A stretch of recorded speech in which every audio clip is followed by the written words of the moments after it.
Hello guys, welcome back to Thakur classes.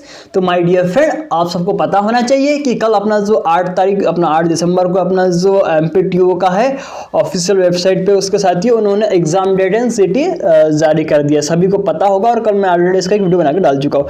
तो बहुत अच्छी बात है साथियों, आप सबका पेपर जैसे आपने इलेक्ट्रिकल वाले बंदे हैं तो 22 तारीख को अलग अलग मतलब लोकेशन पे एग्जाम दिया हुआ है। ठीक है, आप सबको पता ही होगा और सबने देखी भी लिया होगा। ठीक है, तो देखिए 22 तारीख मतलब आप सबको पता होना चाहिए। आज की है 9 दिसंबर, मतलब कितने दिन बचे दोस्तों? 12 से 13 दिन। ठीक है, 10-12 दिन जो भी है ना। तो आप सबको पता होगा, बहुत ही इंपॉर्टेंट है। मैं क्लास चैनल पर डालते रहता हूँ डेली के 15 से 20 मिनट का क्वेश्चन, जो कि बहुत ही इंपॉर्टेंट एग्जाम के लिए होता है साथियों। तो आज का मैं सेशन फिर से लगा आपके जो इलेक्ट्रॉनिक्स है उसमें जो रेक्टिफायर्स होता है उसमें किस टाइप के क्वेश्चन उठते रहता है, उससे कहाँ से क्वेश्चन उठाया जाता है। ठीक है, क्योंकि साथियों कल मैं आपको ऑलरेडी मतलब कितना आपको 50 तक क्वेश्चन करवा चुका था। ठीक है, तो देखिएगा आज मैं आपको फिर से क्वेश्चन लाया हूँ। बहुत इंपॉर्टेंट क्वेश्चन है, सेशन बहुत इंपॉर्टेंट होने वाला है, तो जरूर पूरा देखिएगा। ठीक है, और साथ ही इस चैनल पे आप नए हैं तो प्लीज चैनल को सब्सक्राइब कर देना यार, क्योंकि बहुत मेहनत लगती है वीडियो बनाने के लिए। ठीक है, और बस लाइक कर देना वीडियो अच्छा लगेगा। ठीक है, तो चलिए आज का सेशन स्टार्ट करते हैं। देख पा रहे हैं मेरे अपना पहला क्वेश्चन डेस्कटॉप पे साथियों।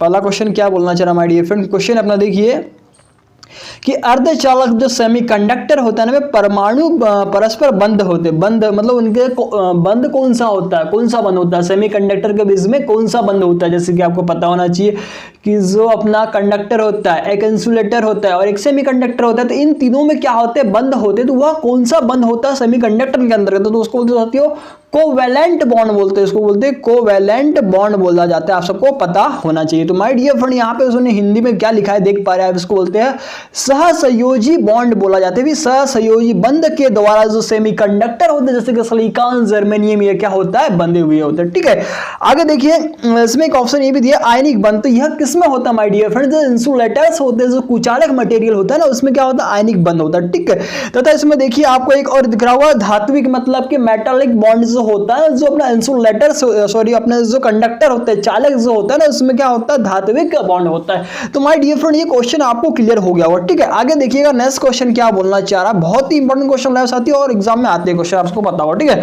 तो क्वेश्चन आप देख पा रहे साथियों, इसमें बोलना चाह रहा है सेतु डिस्टकारी मतलब होता है ब्रिज रेक्टिफायर में प्रयुक्त होते हैं। तो माय डियर फ्रेंड आप सबको पता होना चाहिए। देखिए एक हाफ वेव रेक्टिफायर होता है, फुल वेव रेक्टिफायर होता है।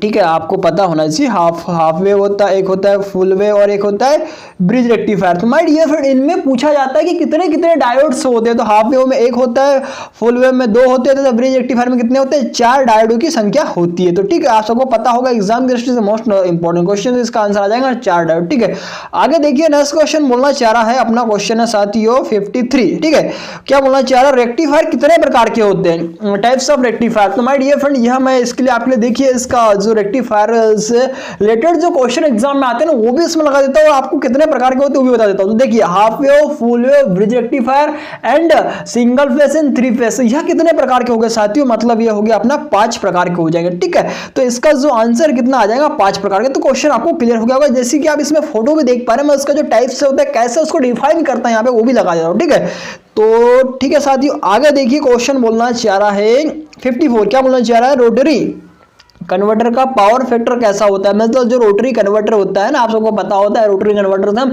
एसी भी ले सकते हैं, डीसी भी ले सकते हैं। वह एक ऐसी युक्ति है जिससे हम आउटपुट में एसी डीसी दोनों ले सकते हैं। ठीक है, डिपेंड ऑन द आप उस पर क्या कम्यूटेटर लगाए या स्लिप रिंग लगाए। ठीक है, तो देखिए इसमें क्या बोलना चाह रहा है, रोटरी कन्वर्टर का जो पावर फैक्टर होता है माय डियर फ्रेंड, वह पता होना चाहिए कैसा होता है। वह होता है साथियों, इसका आंसर आ रहा है माय डियर फ्रेंड, इसमें आप देख पा रहे हैं कम होता है। ठीक है, ये देखिए इस पे लिखा हुआ ये कम होता है। ठीक है, ठीक है, क्लियर हो गया होगा आपको कि जो रोटरी कन्वर्टर होता है उसका पावर फैक्टर क्या होता है? कम होता है। आगे देखिएगा नेक्स्ट क्वेश्चन क्या बोलना चाह रहा है। क्वेश्चन है अपना देखिए क्या बोलना चाह रहा है, फिल्टर लगने के बाद पैदा डीसी जो डीसी होती है, फिल्टर लगने के बाद में थोड़ी सी फ्रीक्वेंसी क्या लिखा है दोस्तों? फ्रीक्वेंसन होता है, वह क्या कहलाता है? तो उसे बोलते हैं हम रिपल बोलते हैं जनरली उस भाषा में। क्या बोलते हैं अपनी भाषा में? रिपल। यहाँ पे लिखा हुआ है देखिए।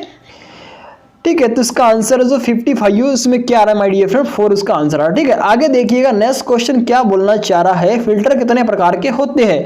तो जो 56 था साथियों, इसका आंसर अपने 4 प्रकार के होते हैं। ठीक है, आगे देखिएगा नेक्स्ट क्वेश्चन क्या बोलना चाह रहा है साथियों, बहुत ही इंपॉर्टेंट क्वेश्चन है, पीडीएफ बहुत ही इंपॉर्टेंट रखा गया इसमें क्वेश्चन को, ठीक है। क्वेश्चन क्या है 57, क्या बोलना चाह रहा माय डियर फ्रेंड 57, इसमें देखिए दो रेक्टिफायरों को इस प्रकार जोड़ा जाए कि कॉपर की प्लेट साथ साथ जुड़ी हो, लेड प्लेट ट्रांसफार्मर की सेकेंडरी वाइंडिंग से जुड़ी हो, तो कौन सा रेक्टिफायर बन जाता है या फिर बनता है। तो माय डियर फ्रेंड उसमें कौन सा बनता है, वह फुल वेव रेक्टिफायर बन जाता है, ठीक है। आगे देखिएगा क्वेश्चन क्या बोलना चाह रहा 58 नंबर का, क्या बोलना चाह रहा साथियों, देखिए 3 फेज मर्क्यूरी एसजी समझते होगे, आपको पता होगा इसके वास्प हम जो अपना फ्लोरोसेंट ट्यूब होता है उसमें डालते हैं, ठीक है।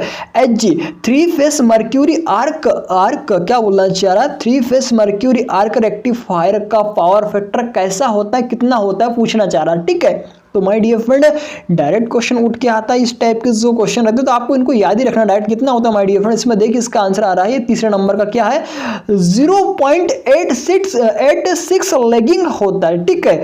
आगे देखिएगा क्वेश्चन नेक्स्ट क्वेश्चन क्या बोलना चाह रहा है कि कौन से उपयोग में डायरेक्ट करंट अति आवश्यक है, मतलब कि ऐसा कौन सा यहाँ उपयोग है जिसमें जो डायरेक्ट मतलब डीसी करंट होती है ना अति आवश्यक मैंडेटरी, मतलब कि बहुत ही आवश्यक हो जाती है। जैसे कि आपको पता होना इसका आंसर आ जाएगा सी, मतलब कि थर्ड नंबर का इलेक्ट्रोलाइसिस। आपको पता होगा कि जो केमिकल रिएक्शन होगा ना तभी तो हमारा बैटरी जो है ना, बैटरी क्या करता है, वह रासायनिक ऊर्जा को क्या करता है माय डियर फ्रेंड, विद्युत ऊर्जा में परिवर्तित कर देता है। तो वहां जब केमिकल रिएक्शन होगा मतलब सबसे अति आवश्यक के मतलब कि हमको रिएक्शन वहां पे करना ही पड़ेगा, इसलिए वहां पे क्या होगा डीसी करंट पैदा होगी ना वहां पे, ठीक है। डीसी करंट मतलब डीसी में जो रहते हैं बैटरी का डीसी तो होता है, पता होगा आपको, तो ठीक है। तो अति यहाँ क्वेश्चन है कि कौन से उपयोग में डायरेक्ट करंट अति आवश्यक है, तो उसमें आ जाएगा इलेक्ट्रोलाइसिस, ठीक है। आगे देखिए क्वेश्चन क्या बोलना चाह रहा है, क्वेश्चन है अपना कि मेटल रेक्टिफायर में किस धातु का प्रयोग होता है।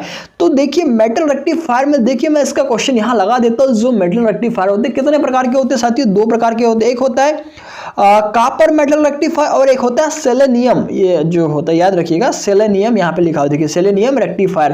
तो ये कॉपर इसका आंसर आ जाएगा और सेलेनियम दोनों आते हैं, इसमें आ जाएंगे दोस्तों बोथ, मतलब कि 3 and 4 ये दोनों का दोनों। बाकी उन्होंने ऑप्शन में यहाँ 2 and 4 दिया तो निकल दिया, तो ये तो नहीं आना चाहिए साथियों, आप बताइएगा अगर आपको भी पता होगा। बाकी इसका मुझे मालूम है कि इसका जो कॉपर आता है कॉपर मेटल रेक्टिफायर होता है, ठीक है, और एक होता है सेलेनियम रेक्टिफायर, तो इसमें आ जाएगा कॉपर आ जाएगा और ये सेलेनियम, ठीक है, यह पता होगा। मैं इसके लिए आपका इसका क्वेश्चन लगा दे रहा हूं, ठीक है।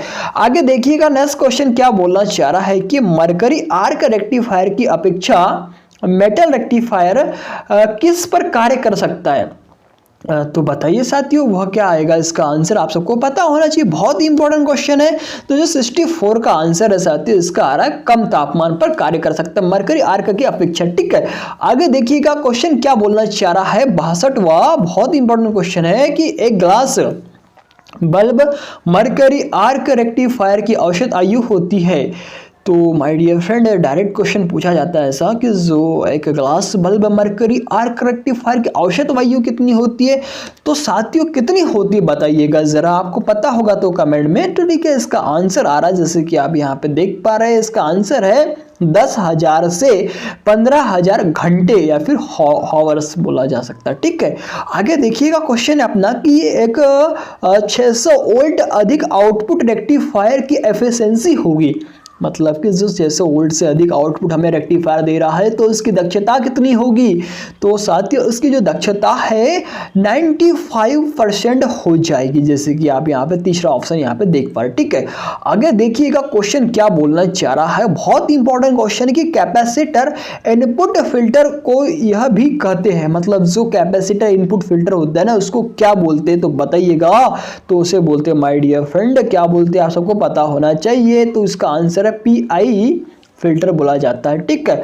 आगे देखिएगा नेक्स्ट क्वेश्चन क्या बोलना चाह रहा है, क्वेश्चन बहुत इंपॉर्टेंट कि एसी को डीसी में बदलने का कौन सा तरीका सबसे सस्ता है, मतलब कि बहुत ही आसानी से और बहुत ही सस्ता सुंदर टिकाऊ जिसको हम बोलते हैं अपनी भाषा में, ठीक है। तो वो माय डियर फ्रेंड कौन सा हो जाएगा, रेक्टिफायर हो जाएगा, क्योंकि इसमें डायोड्स का आवश्यकता होगी। देखिए मोटर जनरेटर इसको भी पता है आप कर सकते हैं यूज, पर ये बहुत महंगा हो देंगे। देखिए एक मोटर जनरेटर एमजी सेट जिसे बोलते हैं, मोटर की भी आवश्यकता होगी, और ये क्या करता है एमजी सेट ओनली डीसी ही दे सकता है हमें ना, मतलब कि आउटपुट में, ठीक है। इससे एसी नहीं ले सकते एमजी सेट से, ठीक है। रोटरी कन्वर्टर ये हमको एसी डीसी देगा, बट इसमें भी खर्चा अधिक आएगा। आर्क लैंप यह भी मतलब अलग है इससे, ठीक है। तो इसलिए इसका आंसर क्या आ जाएगा, रेक्टिफायर आ जाएगा, ठीक है। आगे देखिए जो 66 क्वेश्चन माय डियर फ्रेंड, बहुत इंपॉर्टेंट क्वेश्चन है कि सेलेनियम रेक्टिफायर में एल्यूमिनियम या लोहे की करियर प्लेट का सेलेनियम की कितनी मोटी परत होती है, क्वेश्चन पूछा जाता है साथियों, इंपॉर्टेंट क्वेश्चन। तो इसका आंसर अपना कि 0.05 mm होती है, ठीक है। आगे देखिएगा क्वेश्चन क्या बोलना चाह रहा है 67 नंबर का कि सेलेनियम रेक्टिफायर की रेटेड वोल्टेज होती है।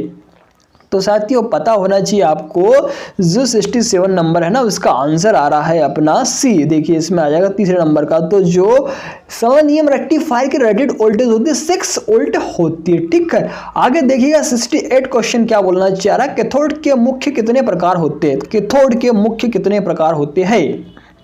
तो साथियों यह क्या होता है, 3 प्रकार के होते हैं, ठीक है। आगे देखिएगा क्वेश्चन अपना कि ऑक्साइड कोटेड फिलामेंट की आयु कितनी होती है, ठीक है।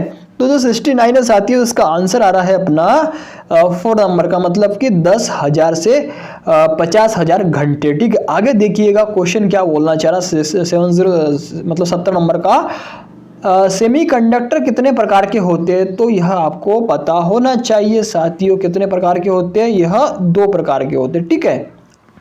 तो साथियों मैं आज के लिए आपके लिए इतना ही रखता हूँ, कल बाकी मैं बता दूंगा इसमें। तो आप सबको पता ही होगा कि देखिए आप सबका जो एडमिट कार्ड में मतलब उसने वो दर्शा चुका है कि एग्ज़ाम डेट कब है एंड आपका लोकेशन जो जहाँ एग्ज़ाम होगी उसमें कहाँ होगी, कौन से शहर में होगी। उन्होंने एग्जैक्ट जो अपना कॉलेज है वह नहीं बताया है, आपको बताया है। बाकी आप ट्रेन वेन का जो भी साधन है सब आप अपने हिसाब से देख सकते हैं, ठीक है। तो माय डियर फ्रेंड अभी ठीक है, मैं आज के लिए इतना ही रखता हूँ, आगे फिर कल मिलूंगा मैं आपसे इसी चैनल पर। तो आप सबको बहुत बहुत मेरा धन्यवाद साथियों। और दोस्तों प्लीज आप इस चैनल पर नए हैं तो चैनल को सब्सक्राइब कर देना और लाइक कर देना साथियों, वीडियो अच्छा लगे तो। दोस्तों आप सबको मेरा प्यार भरा धन्यवाद।